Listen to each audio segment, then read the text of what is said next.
Hello everyone and welcome. I'm a decent Lorcana player and today I'm going to be looking at Star Wars Unlimited cards and trying to decipher if they are good or if they are bad. Yep. I think it sucks. It's terrible. This is actually one of the best cards of the game. Oh, okay.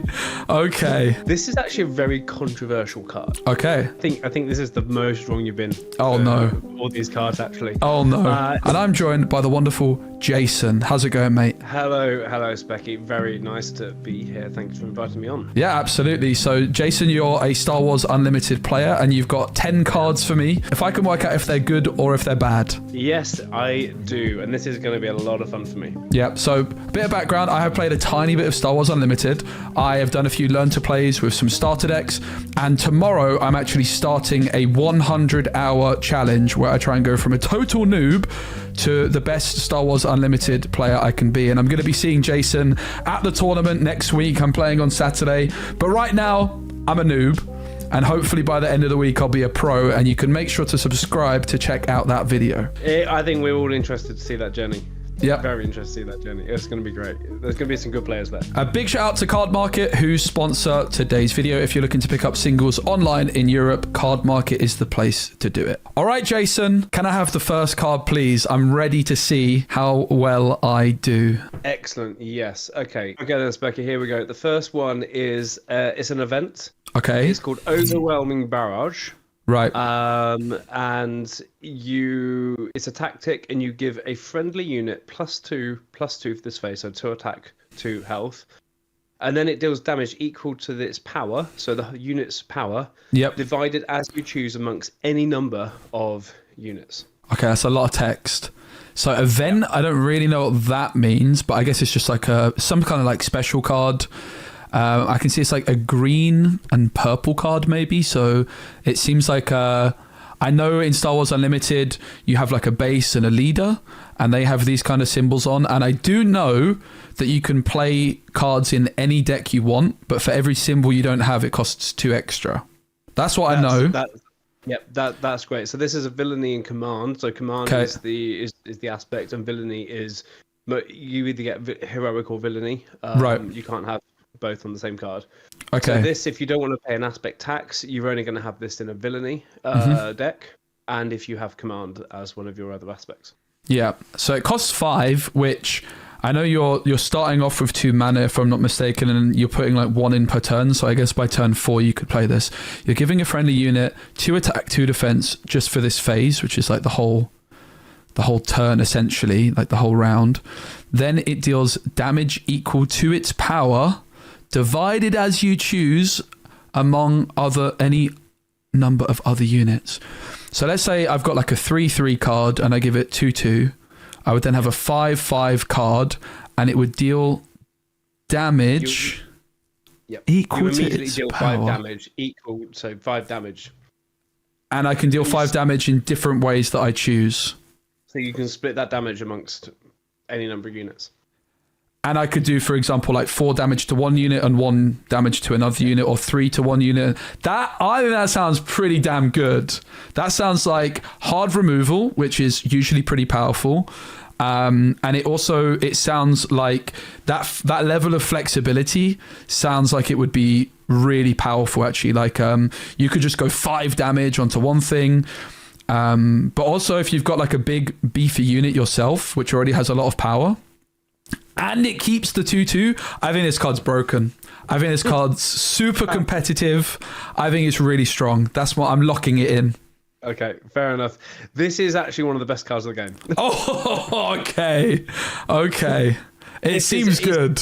It's not broken, because there obviously are ways around it, because you get the damage straight away, and if you can put it on a big enough unit, then yes, you can clear the board.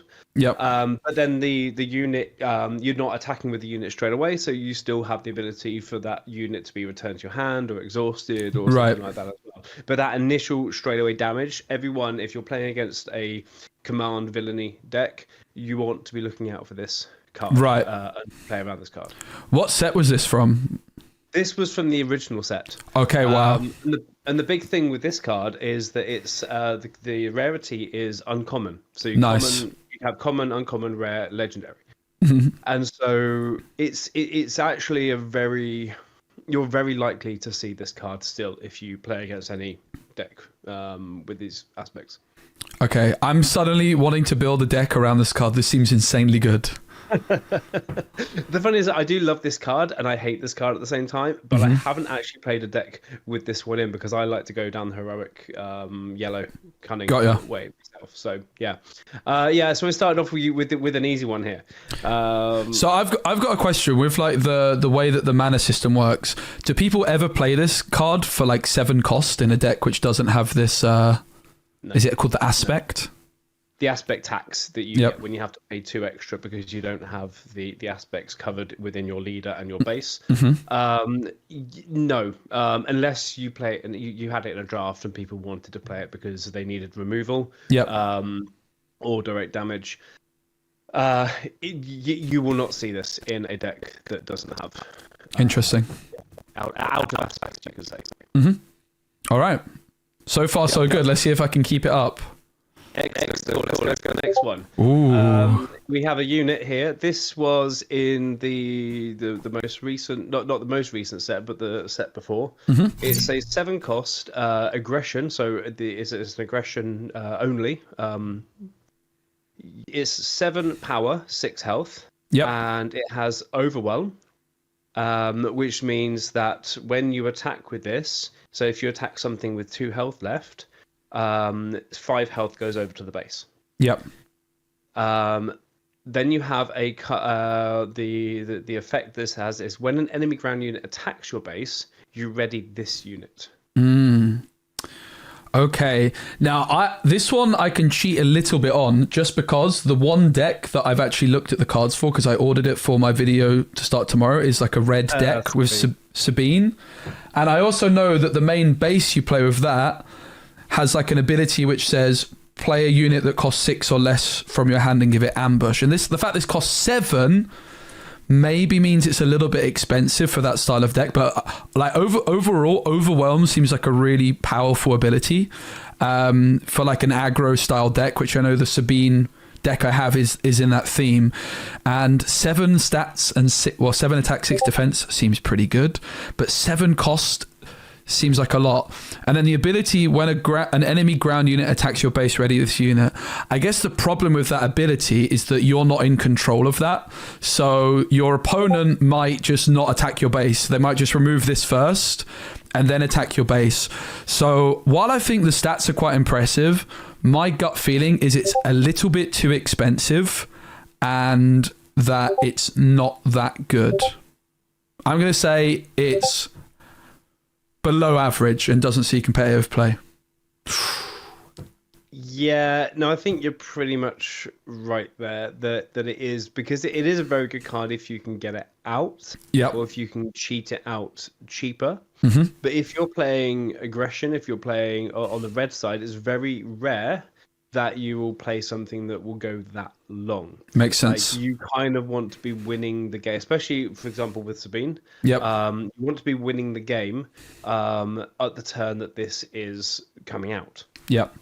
So by turn 6, ideally by turn 5. So when you play this out, yes, it's great. But if you are defending and hopefully not wanting to be killed, then it's going to have no effect whatsoever. If you can stall the game, if you're playing a more mid-range deck, it's actually okay. There's an Anakin build which we have. This isn't in there, but it's the kind of game that you can go longer, so it could be good. But there are also better cards for this price at the 7 drop in the competitive thing. In limited, this was actually pretty good. That makes sense, actually. I think I played a couple of decks where they played out 3 of these in a row, and that was good. But yeah, it's good, but it was unreliable. So pretty good. But Overwhelm, you're right. Overwhelm is a very good. Yes.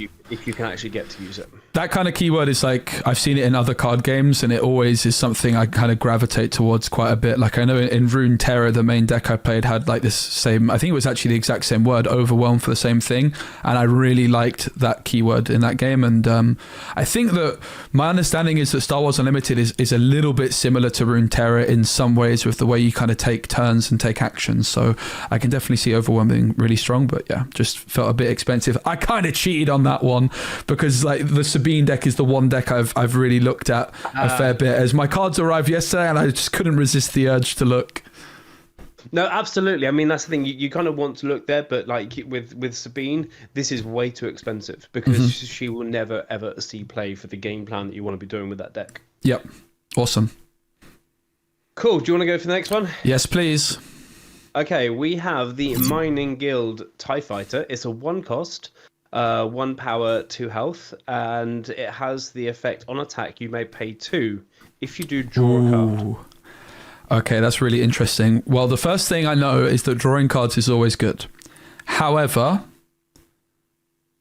1/2 stat line and on attack you can pay 2. It seems quite expensive because, like, if you're attacking something, I mean, you could attack your opponent's base and you could maybe, like, draw off this card once. But my gut feeling is that this might be, in terms of stats, a bit too expensive for what it does. Like, if this was, I don't know what set it came out, but let's say it came out in the first set, I could see it being like a card which snuck into see play. But then as more cards get printed, I would just imagine that it's like, it just slips out of competitive play, because with a 1/2 stat line, you're probably only going to be able to attack once before it's removed. And I guess you could play it on turn 1 for 1 ink or for like 1 mana, and then the next turn when you're at 3 mana, you could immediately attack. It just seems a bit expensive, I think. It's like, when would you actually want to play this? I mean, drawing cards is very good, but I feel like it might be a bit too expensive and lacking the stats necessary. Yeah. Okay. Do you want to? I'm going to say it's not meta, but it used to be. I guess if, like, with this ability, if it was like a more expensive card, for example, with really big stats, maybe that drawing of a card could be more useful in the late game. But in the early game, you already have card draw, and it's more important to probably get board control with just stats. Yeah, absolutely. I mean, there are better cards as well that do this. That you damage like it's a 0 power 5 health unit where you attack it. You tap it, damage itself, and then you can draw a card from it. Right. As well. Yeah. Also a 2-drop, but it sticks around. I guess also the fact that in this game you start with two mana, if I'm not mistaken, like a 1 mana card is even less impressive for that reason. Well, yes, yeah, exactly. If you have a lot of 1-drops that we call them, we can, you could play maybe 2 at the same time. Yep. But again, there are better cards to start with. Makes sense. In this as well, so it's very rare that it's going to stick around. What set was it? Especially. This was actually the original. This was the first set. Okay, and it still wasn't good enough even then. That's interesting. Yeah, exactly. Maybe in some of the decks, but it wasn't really even in a meta deck, if that makes sense as well, because there were just other. I mean, Sabine was the meta deck of the first set. Sabine and Boba were the meta deck of the first set, and you probably wouldn't have seen this within the Boba deck either, because it had a different game plan. Interesting. Yeah. Okay. So I wasn't a million miles off, but I probably rated it a bit too much on this occasion. Yeah, I think so, because like drawing, yes, is good in most decks, but you need to get the value from the units that you have on the board at the same time. Okay, let's bring up the next one. Okay, here we go. We have a event card again. It's 6 cost. In vigilance, which is the blue aspect, and it's basically simply defeat a unit. 6 cost, defeat a unit. That's it. Okay, so obviously in like a control heavy deck, this could be pretty good. In one of the times I have played Star Wars Unlimited, which was about a month ago, I was at a convention and there was lots of like the pre-constructed decks, and there was like Ahsoka versus someone else. And I was like, I went over to like one of the people at the booth. I was like, is there any chance I could play with like an actual constructed deck? And I played a Han Solo deck. This was the last set, and my opponent played some sort of like quite control heavy deck. I'm not sure exactly what it was, and I know they had a card that like cleared the whole board, and I think it might have cost 7. Defeat a unit for 6 can't be bad. Like, it's a very vanilla card though. So again, my kind of impression of this is like, let's say this was like a card in the first set, it would be probably played a lot, but then slowly creep out of it. We've actually got a very similar card in Disney Lorcana, which is called Dragonfire. It costs 5 and you can defeat a unit. Now in Disney Lorcana, it's an uninkable card, so you can't put it in your mana, whereas this you can. So for that reason, I think that level of flexibility, like you can just use this in a pinch, but you can also use it for mana if it's not necessary. I feel like this card's probably good, and I think it will still see competitive play in the right control deck. Okay, I can see your reasoning there. Mm-hmm. This is actually a very controversial card. Okay. Because this came out in the second set. Right. Now, in the first set, you had a lot of, I guess, Voltron-style decks where you would beef up your leader as much as you possibly could. Mm-hmm. And all the removal cards were defeat a non-leader unit. Right. And so those decks were they were still quite legitimate, and they were still quite popular, and there were still things you could do to destroy them. But decks like, I guess, Chewbacca, which was one of my favorite decks, and Chirrut Imwu. So from Chirrut from the Rogue One film. Mm-hmm. He was one of the leaders there where you build him up, and it was very difficult to defeat these leaders. And then suddenly you have this thing which is okay, defeat a unit, and then these decks were you could not rely on these in the meta. I see. This card. Yep.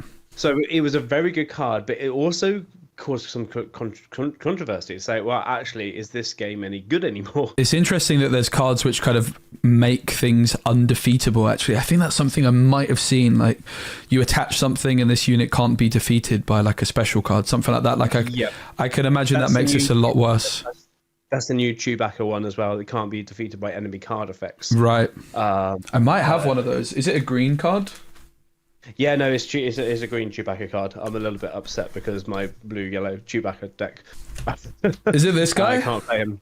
That's that guy as well. Yeah. Yeah, I like to look at this card.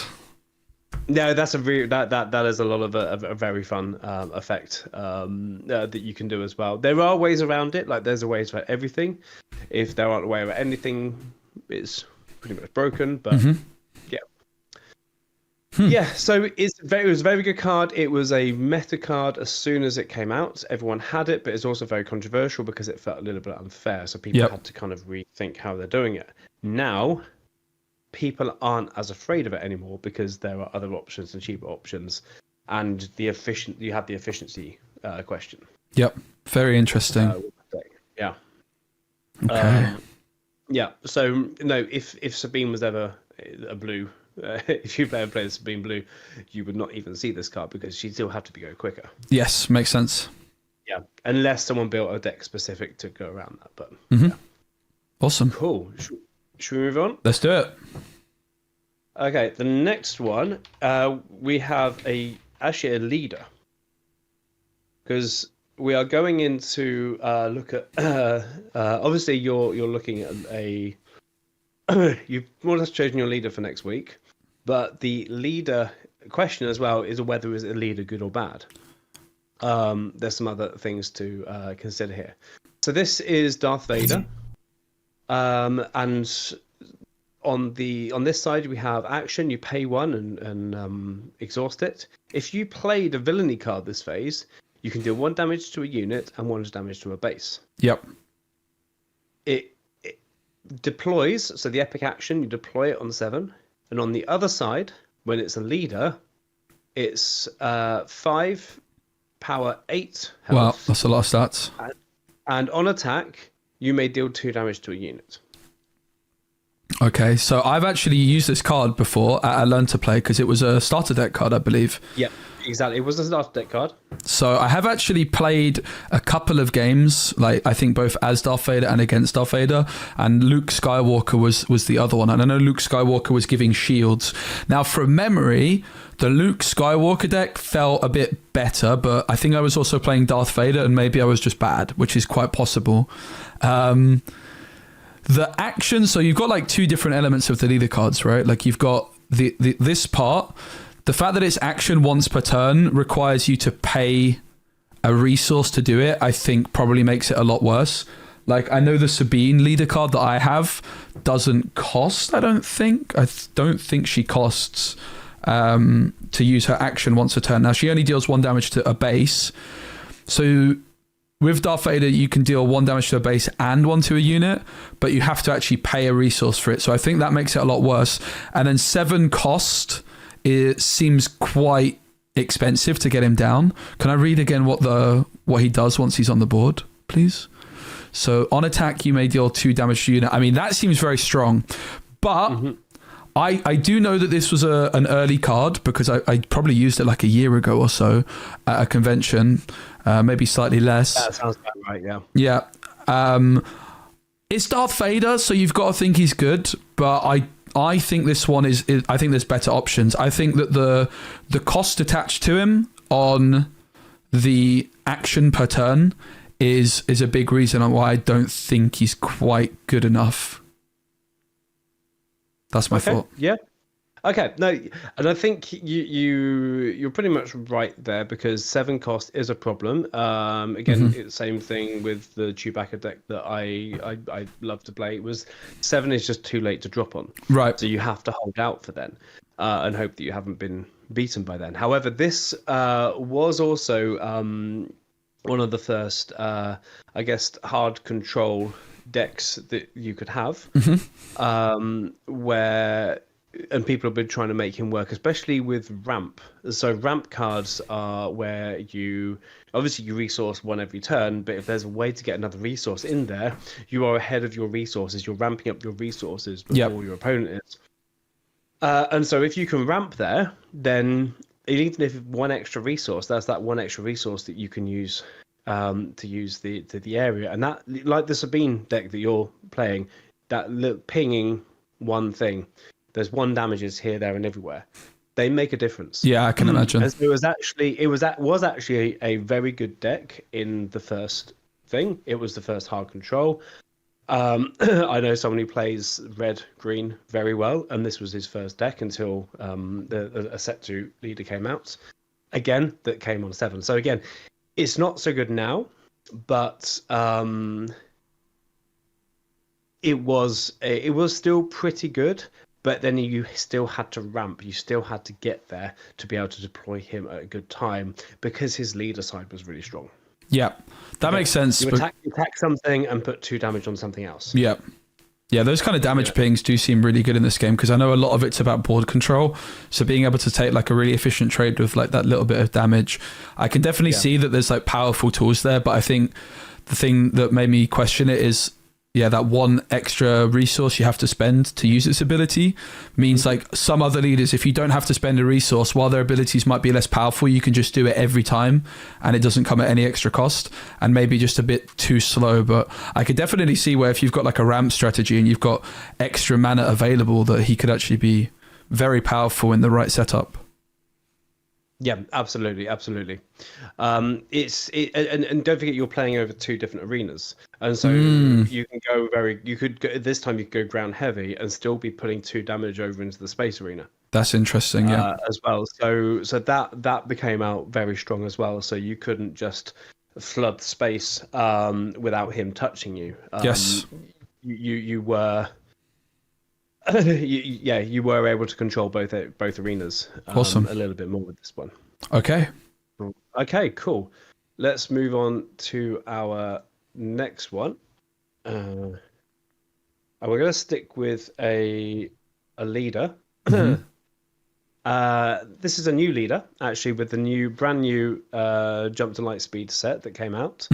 Kazuda Ziono, I think you pronounce it. On the leader side, so when he's in the middle of your board, action, you exhaust him. A friendly unit loses all abilities for this round. Take an extra action after this one. He deploys on 4. So you deploy him as a normal leader. And then this is a new thing with the new set where you deploy him as a pilot, so as an upgrade on another friendly vehicle. Yep. That doesn't have a pilot on already, and it has a different stat line. Okay. So if we show you on the leader side when he does come out, he is 2/5 on the ground, or he boosts a unit 3/3. Right. And they're both of the on attack is actually the same. Choose any number of friendly units. They all lose abilities for this round. Very interesting. So he comes in on turn 4, which is pretty quick. That feels good. Like if you're trying to play like some sort of relatively aggressive deck, I definitely like the sound. I always like aggressive decks. I like the sound of getting a leader down on turn 4 onto the board, because it gives you a lot of extra tempo and that flexibility that you can play him as a ground unit, but as a pilot as well, him giving extra stats. So he's got like a nice amount of flexibility. Obviously his ability sounds like a downside though, right? Like why would you want to make a card lose an ability? But my intuition and my gut feeling would be that there's cards in Star Wars Unlimited where their abilities are downsides, and therefore like you could have a card that's overstatted but its ability does something bad, right? So you could use this card to have a whole deck full of those kinds of cards which have very good stat lines but abilities which negatively impact them. And therefore I like the look of this card. If it has the right support and there's enough cards that you could actually build a full deck around this guy, I have to say, I think it might be really strong. I like the flexibility. Yeah. This is one of the new strong meta leaders. Okay. This is because, again, it drops on 4 and he has support. If I bring up another card here, which is this card here, which is a legendary card, the Stolen AT Hauler. It comes out 3 resources and it's a 4/5. So it's a huge thing to come down on turn 2. Yep. When defeated, choose an opponent for this phase. They may play this unit from its owner's discard pile for free. So if your defeats it, they get to play it for free. However, with Kazuda, you turn that off. Yes. At the right time. I like the look of that. And was this also a ship, so he could be a pilot onto that as well? Is that right? Exactly. Oh my days, that seems so good. I might want to play this deck. Yeah, I think this is the one that I recommended for you. Okay. because it is really, and there's also other effects as well. For example, where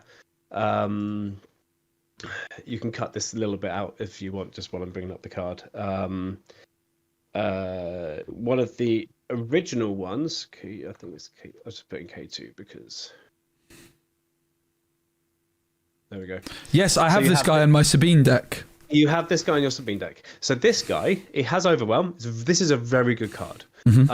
When defeated, for each opponent, choose 1, deal 3 damage to that player's or that player discards a card from your hand.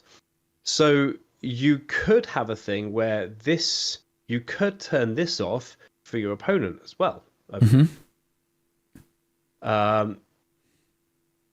Actually, can we just cut that? Sure. It's friendly units as well, yeah. But they also have. There's also so cards like this card attack with a fighter unit. For this attack, gets +4/+0 and gains on attack. Discard 2 cards from defending player's deck.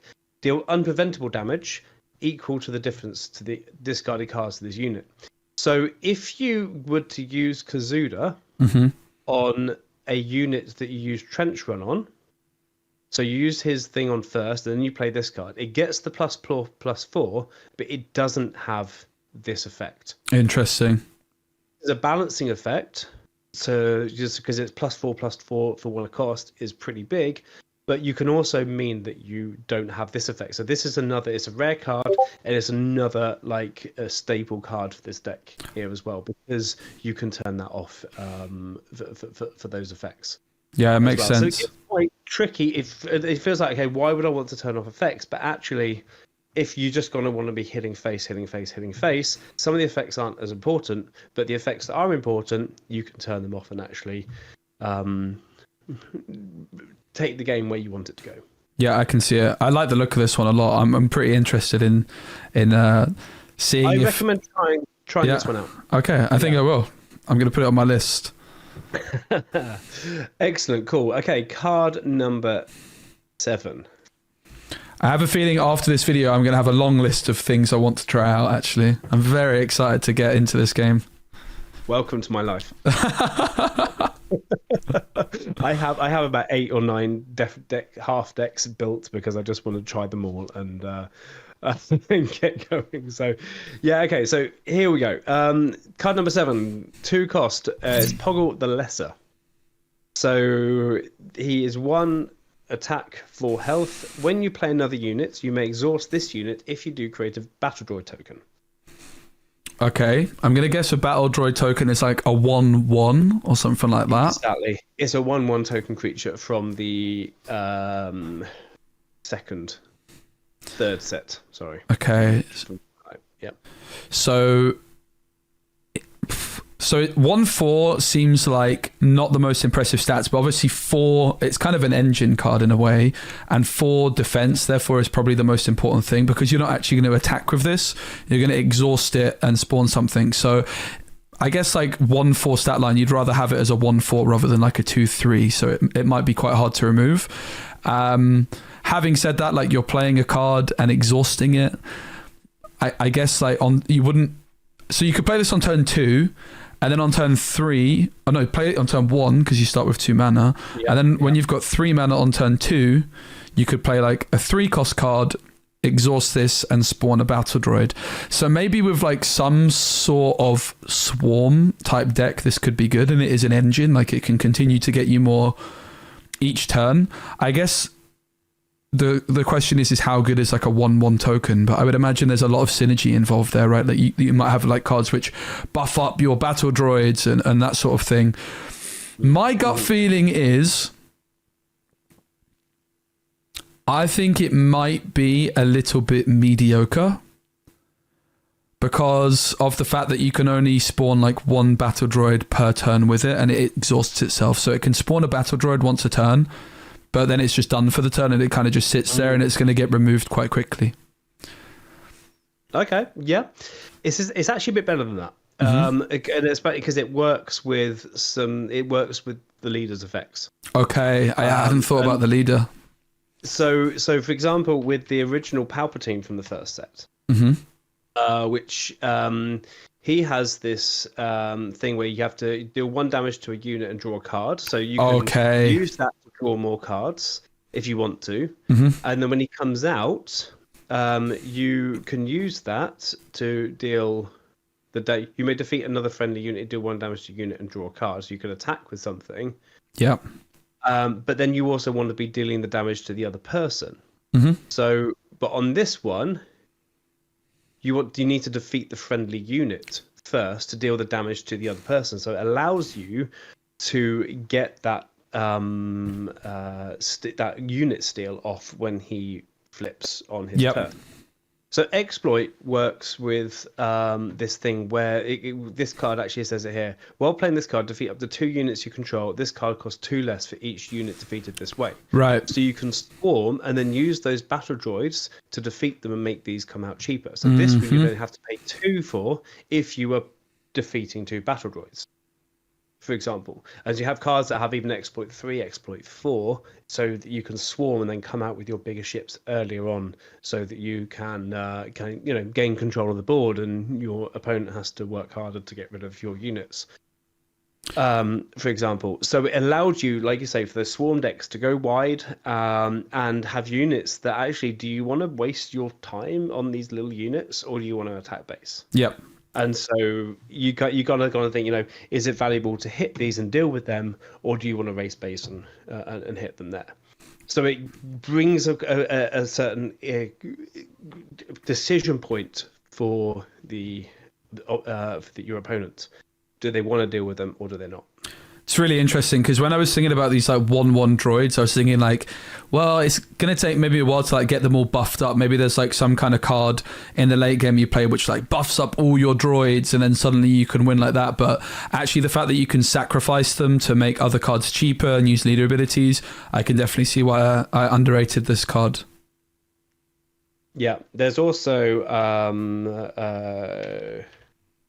put this in it. There's the Invasion of Christophsis. Exploit 4, choose an opponent, defeat each player that unit controls.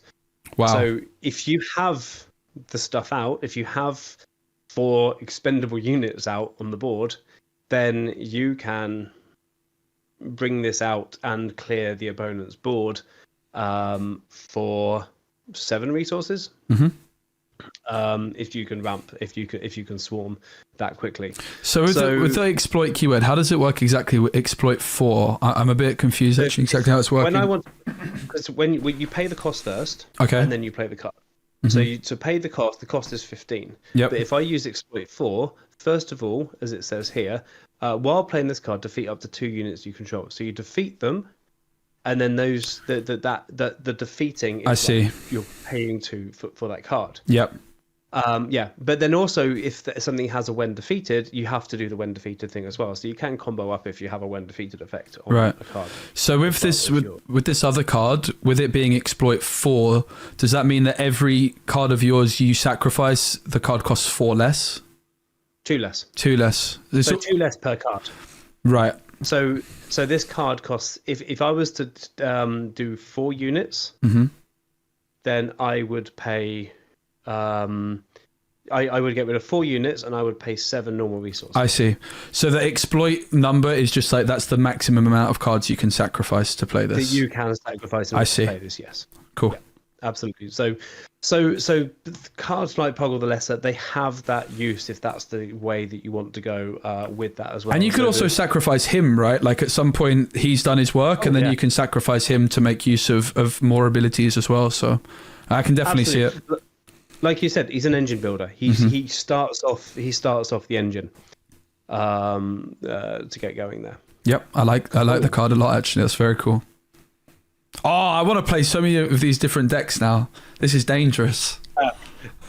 Excellent. Well, do a quick little plug for our Nordic Takedown absolutely, please, channel as well. We are talking about a lot of decks. We're doing deck techs and everything, and in our Discord is completely English, and so we have a whole forum with people trying out decks and discussing decks as well. So you should come and get involved. I'm gonna have to. It'll be in the description as well, and a pinned comment for everyone that wants to go check that out. Absolutely, yeah. So we're Swedish based, but we are international with everything we do. Awesome. Here we go. 3 cost Cassian Andor. I know him. I watched the Andor TV show. Oh, it's brilliant. I think next week the season 2 starts next week. Brilliant. I've actually seen. I don't know her name. The actor for the blonde baddie. What's she called? Oh yeah, Yennefer, because she's the Yennefer of Vengerberg voice actor from The Witcher 3. So I'm a big Gwent fan. What's she called? Okay. I'm guessing we're not recording this bit. No, I will throw it in there. Okay, so Denise Go, she is the voice actor of Yennefer Vengerberg from Witcher 3, which is my favourite game of all time.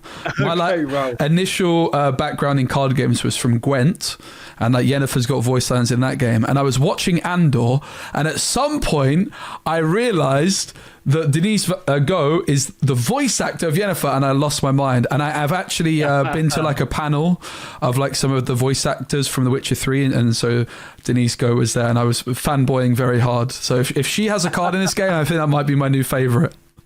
What's the character that she is? She is. Let me search her name because her most famous character is Dedra Miro. It's like the big blonde baddie. Yeah. Oh, Dedra Miro. Yeah, no, she is. She doesn't have a card yet, but she was fantastic. When she does, yeah, it's gonna be my favourite.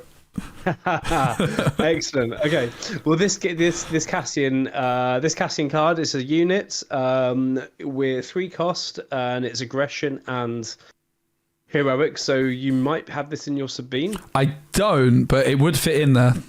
You don't. Okay, I can't remember what Sabine is completely looking like right now, but it could possibly fit. It's one I'll a definitely have to consider after this. 3/5. Yep, it's a 3/5. It has smuggle. Now, Yep. smuggle means that you can play this from your resources, but you have to pay this cost. Yes. So you have to make sure that actually it's the same cost, just 2 more. Yep. When played using smuggle, ready this unit. Okay.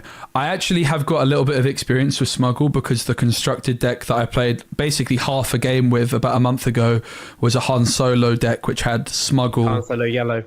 Yeah, it was all about smuggle and it was very complicated, I'm not going to lie. I know that you can like look at the cards in your mana pool, whereas At any time during the in game. Disney Lorcana you can't do that. Once a card is face down, you can't look. Okay. So that's like a different, interesting dynamic. So in theory, a card that has smuggle is a really good card to put into your mana pool and then be able to pull out by surprise later. But obviously it costs more to do it. So if you're paying 3 to play Cassian, 3/5 seems like kind of good stats. I think that's quite good because I saw a few cards. It was like maybe like 3/3 was like a good stat line for a 2 cost with no ability. Yep. So 3/5 seems kind of good.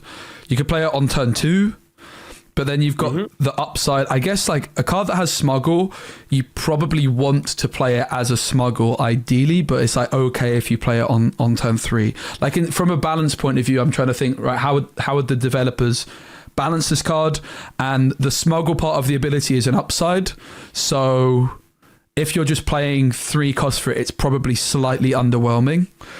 And then smuggle 5, it doesn't have summoning sickness, basically. It's just going to come in straight away and you can therefore do some stuff with it.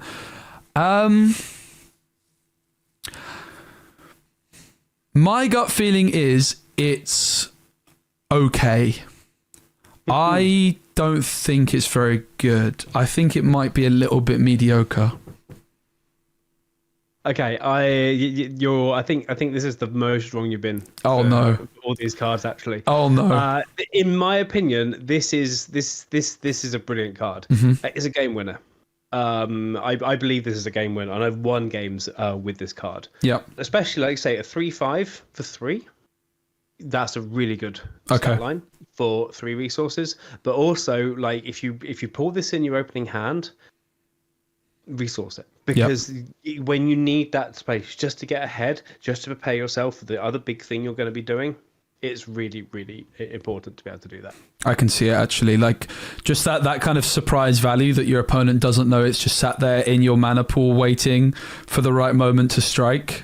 Just gives you that last little bit of extra edge. Like I suppose because you have to put a card, well, you don't have to, but you're going to be putting a card in your mana pool each turn.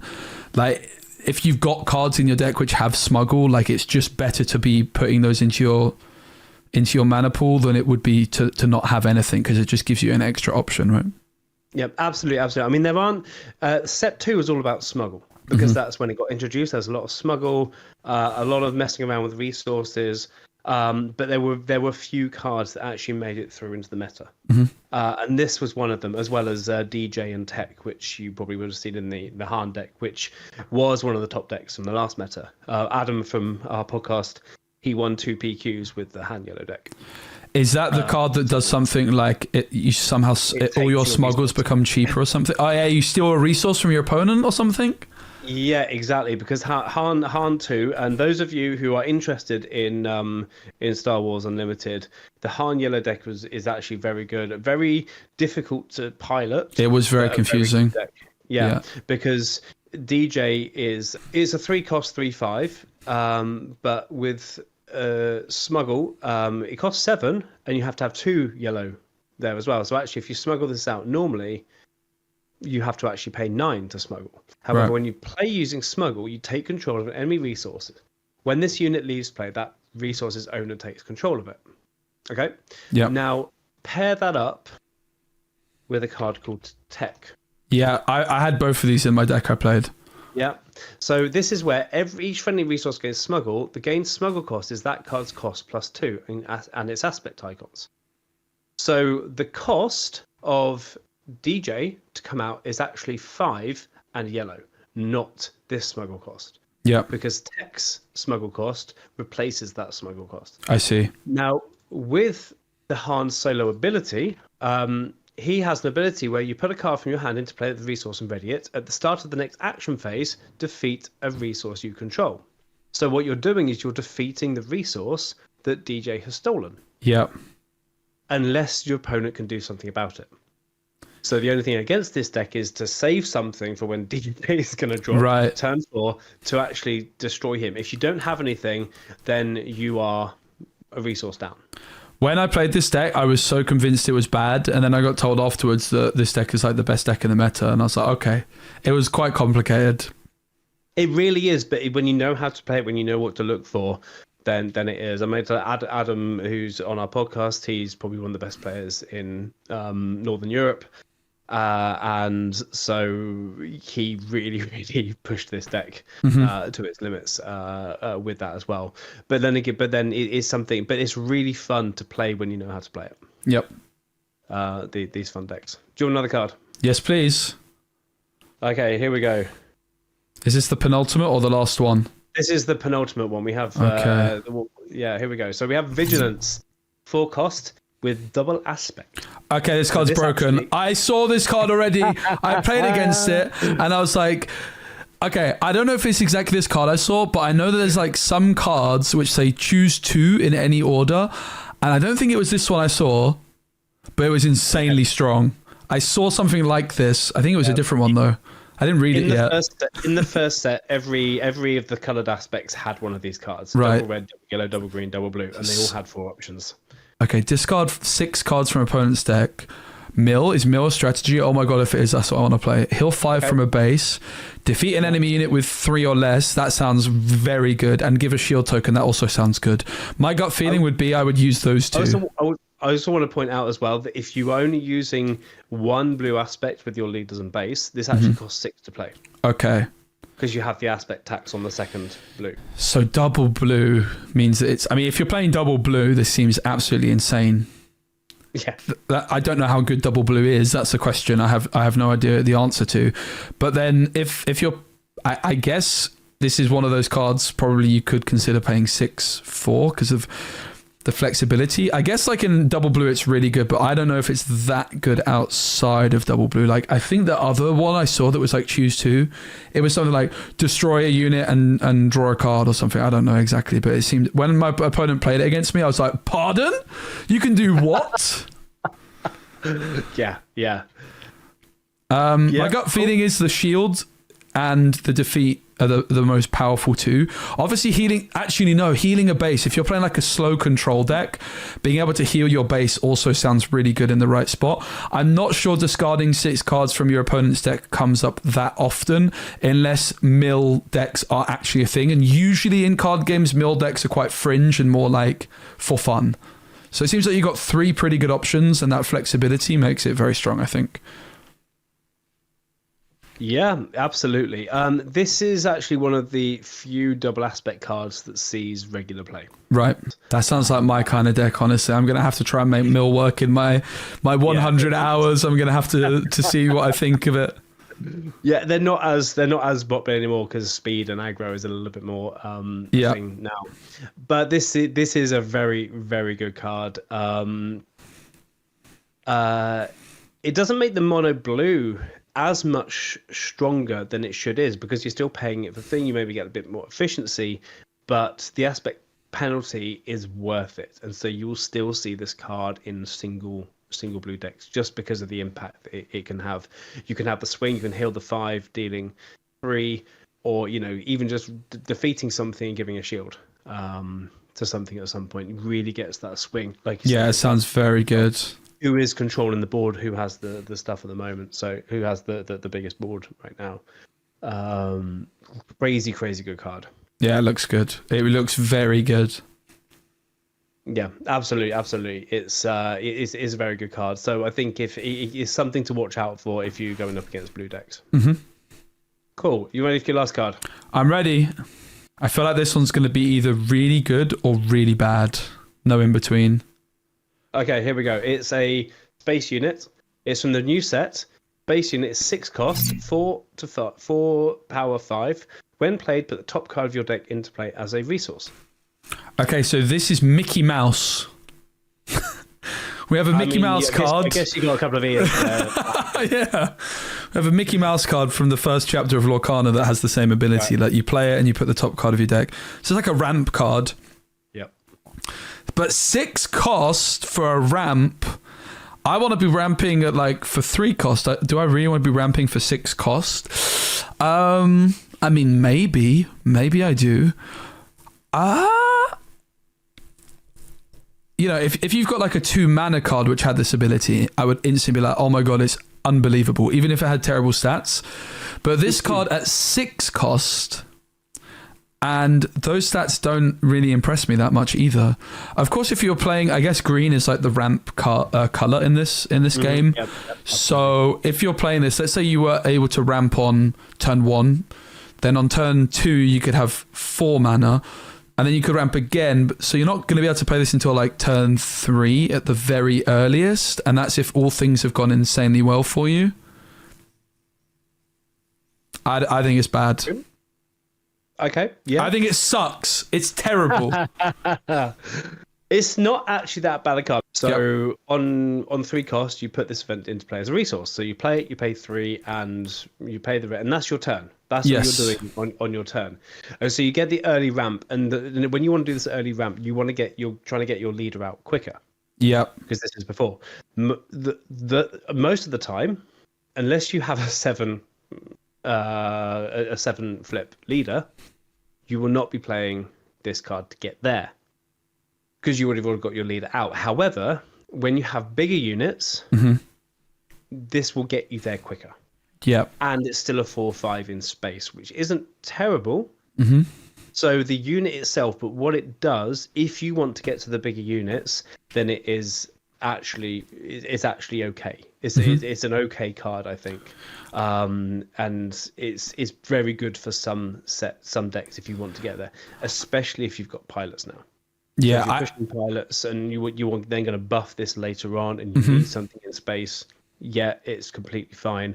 Very good if you want to get to those higher costs. I think that's maybe what I underestimated on this card, is like the synergy that you could have with a certain leader with this card, right? Like if you've got like an 8 cost leader, for example, and you can play this, and then suddenly your 8 cost leader is coming down a turn sooner, that makes like this one little bit of ramp really high impact. And also if like this card resupply is the best kind of ramp card in the early game and it doesn't have any stats, like I guess having like this big way of ramping can definitely make an impact. Like just a card which has some half decent stats and can ramp. So that kind of top end ramp strategy, it just gets you there quicker, and so it's very viable for those decks. If you're not doing that, you just don't even touch it. Yeah, it makes sense. Like if with this, like the fact that your extra resource gets you this quicker, it gets you that extra damage as well. It lets you preserve extra cards in hand. I can definitely see what would be good. Does Sentinel mean like it has to be challenged? Like this has to be challenged, attacked, and other things can't? Yeah, no, absolutely. It's a it's the actual you want to avoid your opponent getting here. I'm so excited to dig into some of these decks now and some of these cards and see how I get on in my challenge. I start tomorrow. I'm going to have barely a week to try and do it, but I'm going to be basically playing non-stop is my plan. Like apart from when I'm traveling and eating and sleeping, I'm going to be playing Star Wars Unlimited and looking at cards and trying to build some decks. You'll be living my dream for a week. I have to yeah, there we go then. There's 10 cards. I think you did pretty well there. I'll take it. I think you did very well to kind of see that the higher cost leaders are pretty tough. The lower cost leaders are pretty good. That sometimes the effect is better than it seems. Swarming is a thing. Yeah, the importance of the first drop and overrun barrage is just something you either want to have in your card or have in your deck or just hate it. Yep. Can I see overwhelming barrage again? I'm wondering what colors it was. It seems so good. It was a green, black. So green, black. Okay. Command. Yeah, that card is absolutely bonkers. Holy. Yeah. The fact that your card like keeps the +2/+2 for the phase as well is what I think makes that particularly absurd. Yeah. I have a version of this card in foiled hyperspace. So this foiled. Wow. Yeah. I'm very jealous. I never play it though because I don't play this color. Okay. Yeah, I'm really excited to dive into this game this week, and thank you so much for your time, Jason. It's been a pleasure. Like, if people want to see more of your stuff, where can they do so? Well, yeah. So I'm one of the owners and starters of the Nordic Takedown podcast, and so like I say, we're Swedish based. There's actually about 6 or 7 of us that are making content right now. And so you can find us on all YouTube, on YouTube, the Nordic Takedown podcast, or you can find us on the podcast. We have a weekly podcast, comes out every Thursday if all the technical stuff goes right. And so you will find us out on all podcast providers. And that's pretty much where we are. And then we have also a Discord as well, which we are pretty active in. And we do a lot of tech decks and deck discussions as well, and talk about stuff. So we're trying to be more active as much as we can. We can't be as active as you are because we all have jobs. Well, this is your job, but we have other jobs. But we're trying to do what we can to be a little bit more active as well. And some of the quality, I'm actually quite impressed with the quality. Everyone else that I do this with is better than me. So wow, that's impressive. So I'm the one trying to learn from them a lot of the time. So yeah, come and get involved. Come and join us. Come and follow us if you want some more Star Wars Unlimited content. You're very welcome. Absolutely. I'm going to be in the Discord as well, so make sure you check it out. Link will be in the description, as will the YouTube channel as well. Yep. Thank you so much, Jason, for your time. Yeah, I want to say we are streaming the tournament that you're playing on. You are. The thing, so we're streaming from distance, and so there'll be people as there. So we'll be streaming. So hopefully, if you get to the top tables, we will be able to stream your games. Let's hope so. So let's hope we can do that as well. But yeah, there we go. Awesome. Thanks so much, Jason. I appreciate it. Guys, if you enjoyed the video and you want to see more, let me know in the comments. Give the video a like and don't forget to subscribe, because I've got my 100-hour challenge of Star Wars Unlimited coming up very soon.